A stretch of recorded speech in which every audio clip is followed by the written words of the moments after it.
The trips that I've gone on in the past have always been like staying in like the touristy kind of areas. Being this in-depth in a culture and a community and overall country, I think is something that I've never experienced before and probably would never be able to experience without NCOAE. I always loved National Geographic, and like being in the place that is always being photographed was just so surreal to me. You just become more cultured, less ignorant. You get to see more of the world, things you've never seen before. Being outdoors, in a way, makes things very tangible for students. Sticking your hand on the river and feeling the power, and all of a sudden, you can tell them many times that the river is powerful and you need to be careful with this and this. But it's only when they actually fall in the river that they come out and they say, wow, the river there's some power there that I didn't realize.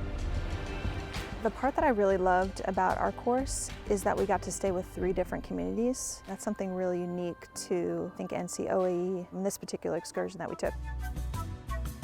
The communities we visited and all the places we went, it really felt like you were a part of it.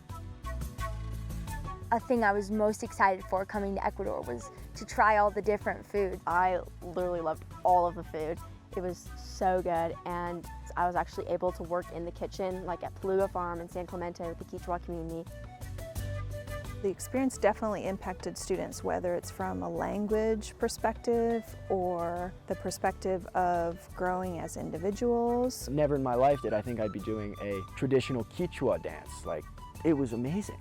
They bring out these huge pants that are leather covered with fur. I'm like, oh no, what have I gotten into?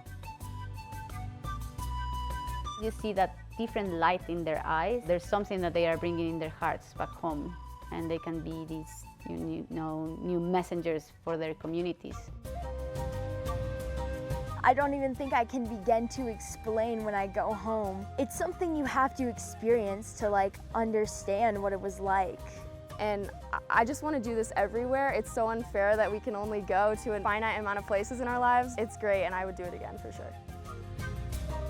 I definitely learned a lot from it, improved my Spanish, learned a lot about Ecuadorian culture, so I really enjoyed that. I'm always looking for ways for my students to apply the language that we're learning in the classroom to real life, and this was the perfect opportunity for that. This was the trip of a lifetime that I don't think we could have had without NCOAE. This trip really changed me, and I'm excited to go home and just tell everyone and teach people about the things that I learned and the things that I experienced. And I'm excited for the future about traveling with NCOAE. The way that NCOAE sets up their courses, it's in a way that you're able to become so in-depth in the culture and become so immersed in the culture in a way that I've never experienced before. And it's just something that you can't find anywhere else.